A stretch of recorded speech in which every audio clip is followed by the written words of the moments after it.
I remember coming across this on Instagram a while ago and being immediately captured by the coldness of the death portrayed. Not too long after, I deleted the app because of all the brain rot, e-girls and fitness gurus I was being bombarded by. But before doing so, I managed to get the source of the image. The name of the manga was Leviathan, by a certain Kuroi Shiro, so naturally I went on and read it. Little did I know I was about to find a hidden gem of an author, whose majority of works unfortunately is still in wait for a proper translation or a scan. It's not like Kuroi Shiro tells mind-blowing stories, I think he still has room to grow. But as far as I'm concerned, I wanna see how his future as a mangaka will shape up, and hopefully by the end of this video I'll have convinced you too. Before talking about Leviathan, which is his main work, I'd like to break the ice with Planet of Fog, which is a very short colored story. Actually, every project of his is rather short. With the last spaceship leaving the colony, robots are now the only beings left on the surface capable of sustaining the immense levels of pollution. Aside from the art leaving a very good first impression, and perhaps a Nihei inspiration for this panel, how cute are these little ones?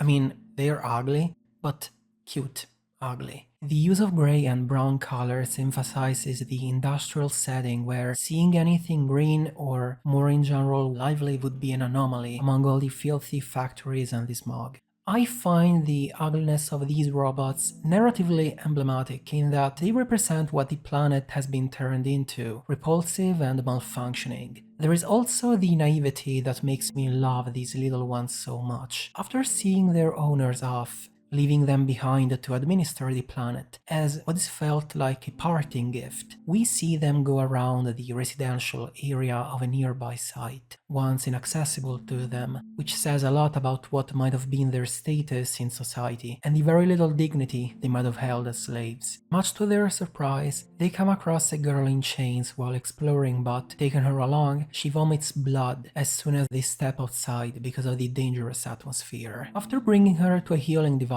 formerly used for injured miners and fed food which isn't the robot's usual scraps of metal, we see two of them try for the first time to grow some plants. But it seems the soil is too poor for agriculture. I especially value the dialogue from the robots, which is never tiring despite the constant exposition, because it gives us the context of all this devastation. We are told of the extremely rough working conditions and the aggressive exploitation of the planet, disregarding native and even human life itself.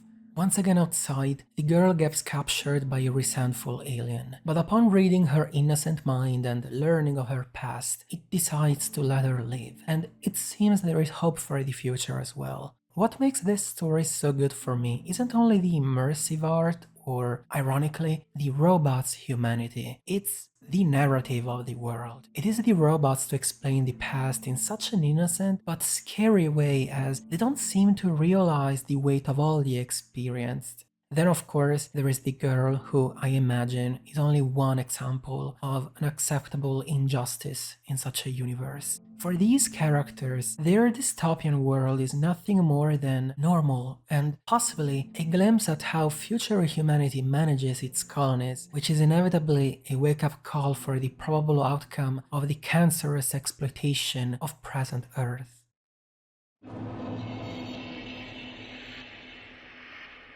Hotel of the Underworld is a collection of short stories set in the same universe. The first tale begins with an old man and a girl waiting for a boat by the river. Fallen asleep, the girl realizes she's barely missed her chance to cross over, so the old man, who didn't want to disturb her sleep, tells her about an inn up the hill where they can spend the night. Over the next couple of days, the two tell each other their own stories, with the girl mentioning how she used to walk her dog along a similar river back in her hometown, though it's been a long time since she's paid him a visit.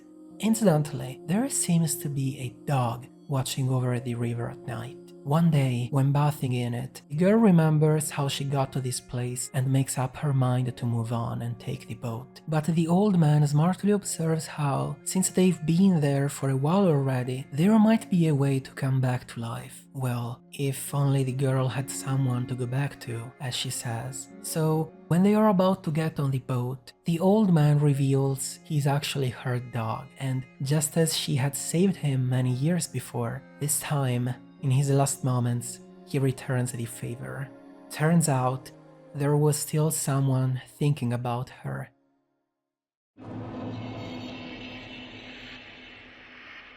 The third story featured in the collection is a simple but very suggestive one with museum-level art. The chapter opens with a boy contemplating the sunset, which he observes is always accompanied by someone practicing the piano and playing off keys at the usual point. Will he find himself back to those times? He asks himself the question as he suddenly appears in front of a river along which a parade of people is walking. Decided to follow the demonstration, he accidentally hurts a girl whom he takes to a nearby inn to treat her injured leg. During the period they spend together in wait for the girl's recovery, the boy begins to grow attached to her, and her beauty is surely to blame. One day, the two come across something unexpected washed up by the river, though the girl seems less surprised than the boy, who finally remembers how he and all those people got here. Maybe even more unexpectedly, they find a piano up a hill. When the girl plays it, the boy immediately recognizes the song. Not that it matters, as it's simply too late. Or is it? When the boy challenges the Grim Reaper to a game of shogi and wins it, he obtains to go back to the world of the living with the girl. And even though upon waking up he cannot remember anything, just like the girl, as he walks through the hospital, he hears the sound of a piano.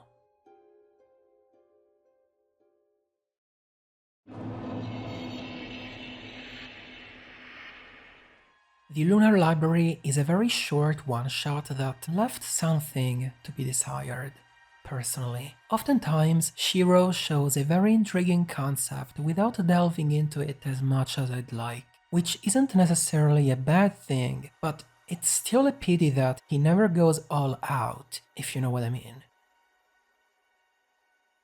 Given the authorization to explore the library located on the moon, a researcher ventures into its deepest levels. We come to learn the library was born spontaneously from the accumulation of nearly infinite information registered over time, since the moon serves as a relay station between the Earth and human colonies in the solar system. It's truly fascinating how chaotically stored information from public records to private communications gave birth to an ever-expanding maze which happens to be both digital and physical. And this ambiguity between its virtuality and reality is what makes especially the deepest layers so dangerous. In fact, it is not rare for data to somehow become alive, and this is what our researcher soon finds out when he gets lured by an apparently innocent kid down and down the library. Luckily, he's saved just in time by another researcher, but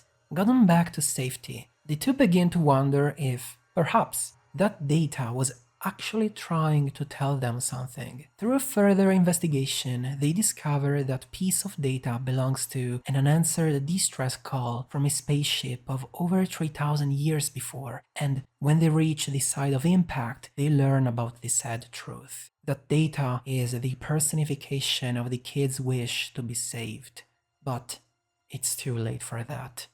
I like how the narrative initially makes you think of the kid as an obscure, murderous entity, only to learn how things really went down for him in the end. Still, I can't help but feel dissatisfied seeing how little the concept of a gigantic space station with who knows what creatures are lurking on it was developed. Really, there was so much potential, and I'm not even asking for much, just a few more pages, that's it.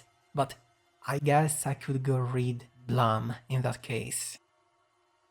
If you've noticed, I'm yet to talk about Leviathan, and honestly, I don't think I will. I believe my purpose with this video will prove more successful if I completely avoid what is considered Shiro's major work. My main focus was convincing whoever I could to check him out, and if hearing about some of his minor stories got you interested, I guarantee it only goes up from here, and I may call my duty fulfilled.